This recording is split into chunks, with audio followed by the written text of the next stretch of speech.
위헌 논란이 제기된 국회법 개정안이 잠시 후에 정부에 이송될 예정입니다. 여야가 정의와 국회의장의 중재안 대로 일부 문구를 수정하기로 했는데 박근혜 대통령이 어떤 결정을 내릴지 주목됩니다. 국회 취재기자 연결합니다. 김지선 기자. 네, 국회에 나와 있습니다. 네, 국회법 중재안이 곧 정부에 이송된다고요? 네, 지난달 29일 공무원연금 개정안과 함께 국회를 통과한 국회법 개정안이 오늘 18일 만에 정부에 이송될 것으로 보입니다.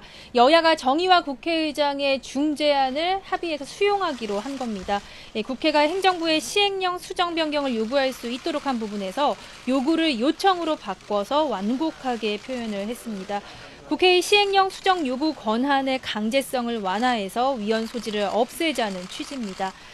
정의화 의장은 자신의 중재안을 받아들여준 여야 원내대표에 감사하다며 중재안이 정부가 우려하는 사항을 완전히 없애자는 취지인 만큼 정부와 국회 사이에 불필요한 충돌은 일어나지 않을 것으로 본다고 말했습니다. 새누리당 유승민 원내대표는 새누리당은 애초에 국회법의 강제성과 위헌성이 없다고 판단했지만 의장의 중재안대로면 위헌 우려가 더 많이 덜어진 것으로 판단된다고 말했습니다.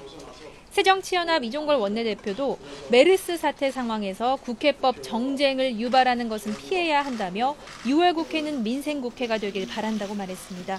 정 의장은 잠시 후 자구 수정을 거친 국회법 중재안을 정부로 보낼 예정입니다.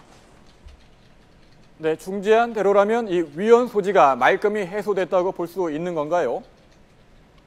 네, 물론 해석의 여지는 남아 있습니다. 일각에서는 이번 중재안이 위헌 소지 우려를 말끔히 해소하지는 못했다는 지적도 있습니다.